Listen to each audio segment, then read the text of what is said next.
You're seriously gonna sit there and tell me no? After everything this family's been through? Devon's voice cracks through the speakerphone, sitting on the desk between them, loud enough that someone in the next cubicle glances over. Mara doesn't answer right away. She's staring down at the loan file in front of her, his name printed in bold at the top of the page.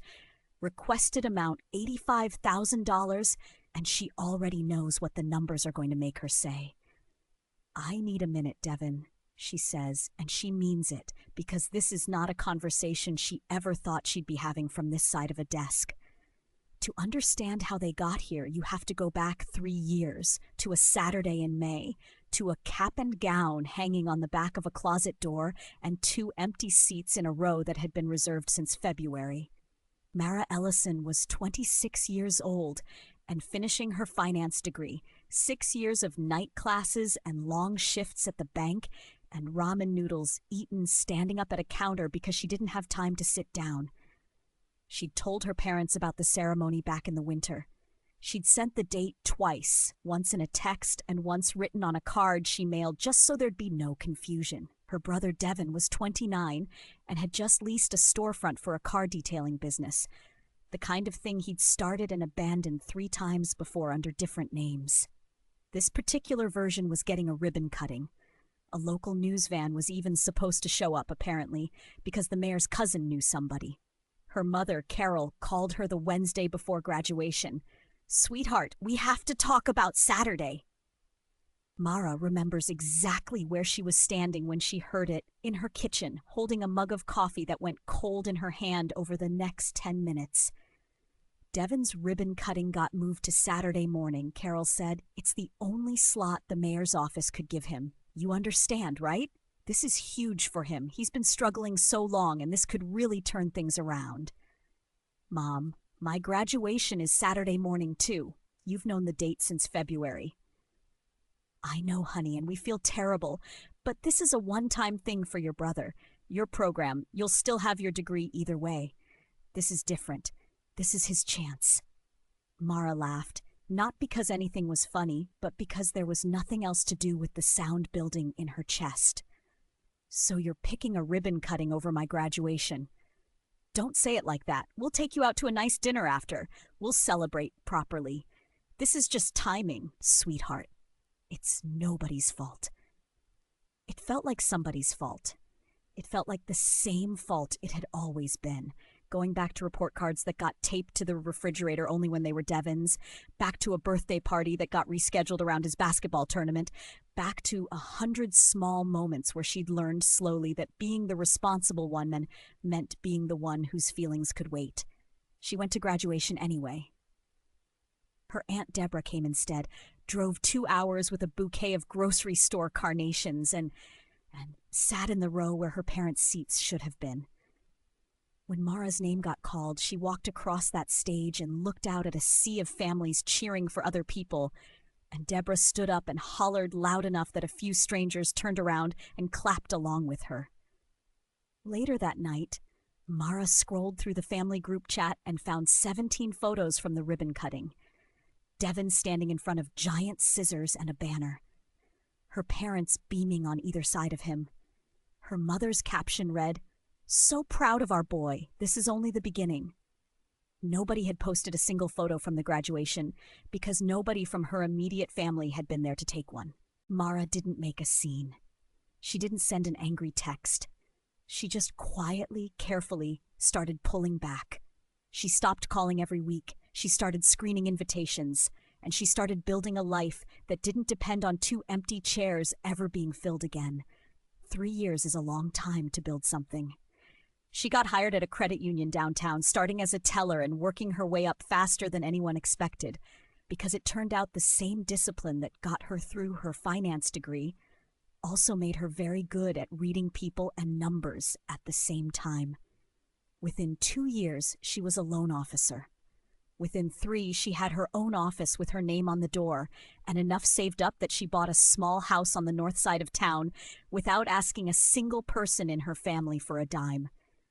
Her parents mentioned the house exactly once, at a cousin's wedding, and only to ask if it had granite countertops.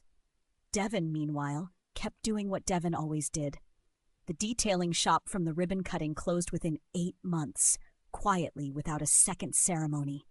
He moved on to a food truck, then a consulting business that never seemed to have any actual clients. Then, 2 years after that ribbon cutting, he opened a second detailing shop, bigger this time, in a strip mall near the interstate, and this time their parents didn't just show up for a photo. They put money into it. Retirement money. The kind you don't get back. Mara heard about all of it secondhand through her mother's phone calls that always somehow circled back to Devin no matter what they started out discussing. He's really turned a corner this time, Carol told her. Maybe 8 months ago. This location's got so much more foot traffic. Your father even took out a small loan against the house to help him get the equipment he needed. Dad remortgaged the house for Devin's shop? It's an investment, sweetheart. Your brother finally has real momentum. Mara didn't say anything else about it. She'd learned there was no version of that conversation that ended anywhere good. What she didn't know yet, sitting in her kitchen half listening to her mother talk about foot traffic, was that in less than a year, Devin's momentum would run headfirst into a wall, and the wall would have her name on the door. It started with an email flagged for her review, an application that had come in through the commercial lending department. Business loan renewal and expansion request, $85,000 for a detailing shop 2 exits down the interstate. She almost didn't clock the name at first because business names never quite match the people behind them. Then she saw it. Ellison Auto Detail and Shine, applicant Devin Ellison. Her stomach dropped in a way she wasn't proud of, some old childhood reflex kicking in, some part of her that still wanted even now to make things easier for him. She pulled the file properly instead. That's the job. You don't get to skip the parts that are uncomfortable just because a name on a page used to sit across the dinner table from you. What she found wasn't good. Devin was 6 weeks behind on his existing loan payments. Revenue had dropped nearly 40% over the past 2 quarters. There were 2 liens already filed by suppliers who hadn't been paid, and behind all of it, co-signing the very first loan 2 years earlier, was her father's signature, right there on the original paperwork, next to the house he'd remortgaged to help fund it. Her father's name was Roger, and seeing it printed next to Devin's felt like watching the same old story get typed out in black and white. She sat with that file for a long time before she picked up the phone. Mara. Hi, it's Mom. Carol's voice had the particular brightness she used when she wanted something. Did you get a chance to look at your brother's application? I did. And? Everything looks good, right? He just needs a little more runway. The shop's turning around, he told us himself. Mara closed the file. Mom, he's 6 weeks behind on the existing loan. He's got 2 supplier liens against the business. Revenue's down 40%. This isn't a runway situation. This is a loan I legally cannot approve. There was a pause on the other end, the kind that told her Carol hadn't expected an actual answer, just agreement. Well, can't you do something? You work there. You must have some say. I have say over whether the numbers meet the criteria. They don't. Mara? Her mother's voice dropped, went quiet in the way it used to when Mara was a teenager being unreasonable about something. This is your brother. Your father co-signed that first loan. If Devin can't get this renewal, they could lose everything. The house, all of it. And there it was. The house. The same house that had somehow found money for a ribbon-cutting outfit when grocery store flowers were never in the budget. The same house that had 2 empty chairs reserved at a graduation 3 years ago because a photo op mattered more. I hear you, Mara said. And she did mean that too, even through everything else sitting underneath it. But I'm not going to lie about the numbers to protect a business that's already failing. That's not me being difficult. That's me doing my job. So you're choosing your job over your family. Mara almost laughed, the same tired laugh from the kitchen 3 years back. That's an interesting thing for you to say to me. Carol didn't seem to catch the echo. She just said she'd call back later and hung up. 2 days after that call, Devin showed up at the credit union in person. No appointment, just walked past the front desk with the kind of confidence he'd always had. The confidence of someone who'd never once been told no by the people who mattered most. He dropped into the chair across from her desk and didn't bother with hello. You denied my loan. I haven't denied anything yet. I'm still reviewing. Mom said you basically already told her no. I told her the numbers don't currently support approval. That's different from a final decision, but it's not looking good, and you know that better than I do. He leaned forward, elbows on her desk like they were negotiating a used car instead of sitting across a real financial file with real consequences. Come on, you know this business. You know me. I just need a bridge, 6 months, maybe less. New customers are already coming in from that billboard we put up. The billboard's part of the problem, Devin. It cost $12,000 you didn't have on top of payments you're already behind on. So help me catch up. That's literally your job. You approve loans. My job is to approve loans that make sense. This one doesn't. Not with the liens, not with the payment history. He sat back, arms crossed, and for a second she watched something shift behind his eyes. Something that looked almost like the calculation she remembered from childhood, the moment right before he figured out which angle would work on which parent. You know Dad's name is on this loan too, right? If this doesn't go through, he could lose the house. Is that what you want? To be the reason Mom and Dad end up homeless? I want you to leave my office before I call someone, she said, quiet and even. He did, eventually, but not before knocking a stack of business cards off the edge of her desk on his way out, either by accident or because some part of him needed to break something small on his way past. That was 3 days before the phone call from the opening. Devin on speaker, Mara staring at the file, that line about everything the family's been through hanging in the air between them. She let the silence sit for a second before she answered him properly this time. No interruptions, no softening it. I need a minute, Devin, because I want to say this right. She closed the folder in front of her. 3 years ago, I graduated with my finance degree. 6 years of school, nights, weekends, the whole thing. You and Mom and Dad had known that date since February, and 2 days before it, Mom called to tell me you needed the slot instead for a ribbon cutting, for a business that closed 8 months later. That's not the same thing. Let me finish. I sat there and watched 100 families cheer for their kids, and my seats were empty because you needed a photo with the mayor's cousin. Nobody in this family has ever once asked me how that felt. And now you're sitting on this call asking me to bend rules I'd get fired for bending, so that a business that's failed 3 times under 3 different names can fail a 4th time, more expensively, with our parents' house attached to it. Devin didn't say anything right away. On the other end of the line, Mara could hear her mother in the background saying something she couldn't make out. So that's it, he finally said. You're punishing me because of something that happened 3 years ago.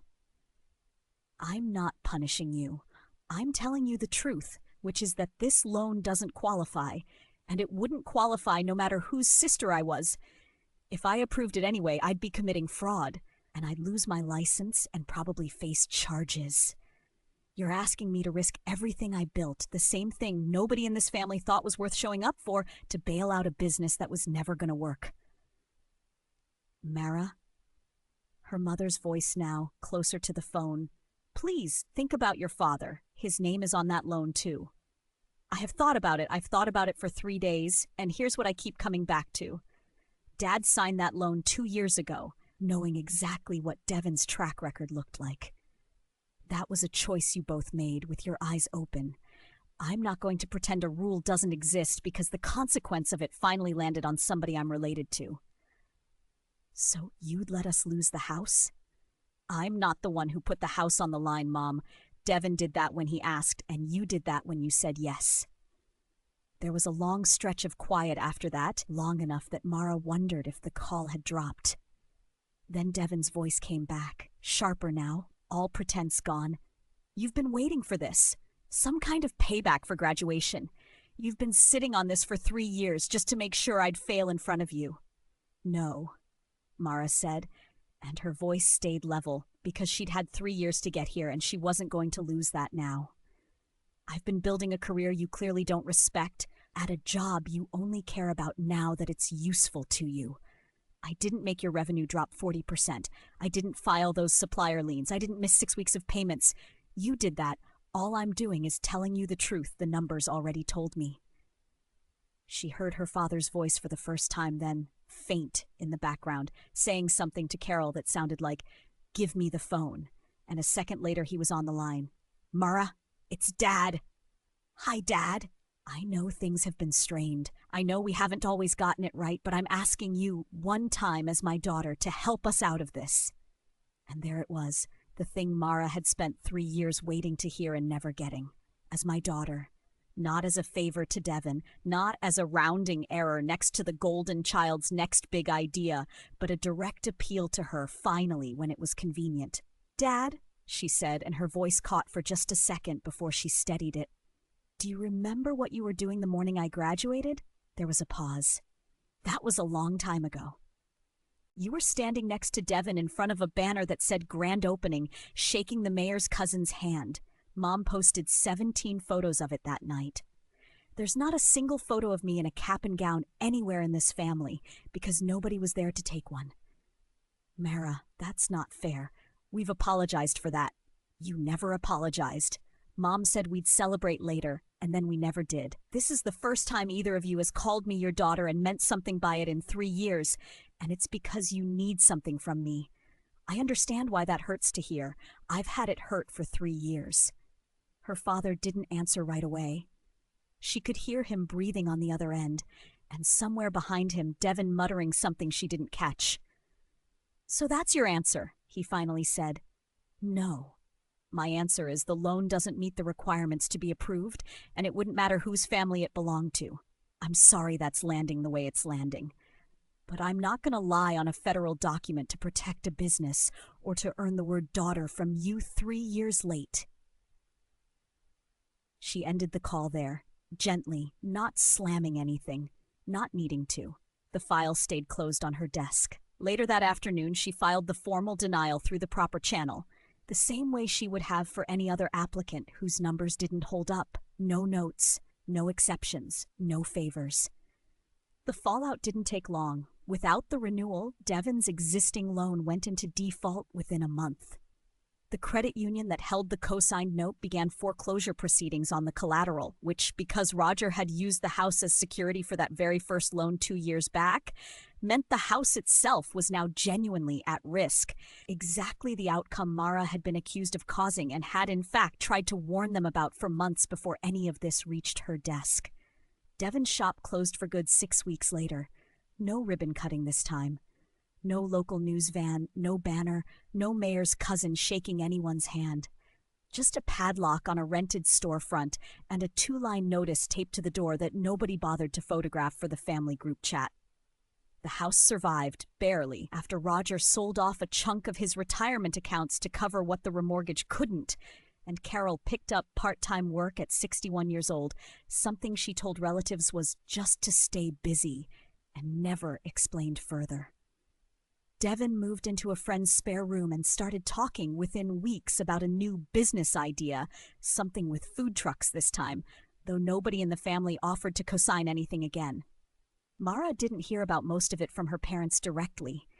She heard it the way she'd heard almost everything for the last 3 years, secondhand, filtered through cousins and old family friends who still felt obligated to keep her updated, even though nobody at the center of it seemed to think she deserved to be. Her mother called once, about 2 months after the foreclosure notice went out, and the conversation lasted 4 minutes. Carol didn't apologize, not really, but she did ask how work was going, and she did, for the first time in longer than Mara could remember, ask about her without immediately pivoting to Devon. It wasn't everything. It wasn't the 17 photos from graduation day, finally, 3 years too late. But it was something, and Mara decided, standing in her own kitchen in the house she'd bought with her own name on the deed, that something was enough to build on if either of them ever wanted to. She never apologized for denying the loan. She didn't have anything to apologize for. The numbers had said no long before she did, and all she'd done was refuse to lie about it for a family that had spent her whole life asking her to make herself smaller so someone else could take up more room. If this story hit close to home, you already know why. Subscribe for more stories like this one, and drop a comment if you've ever had to choose between keeping the peace and telling the truth. I read every one.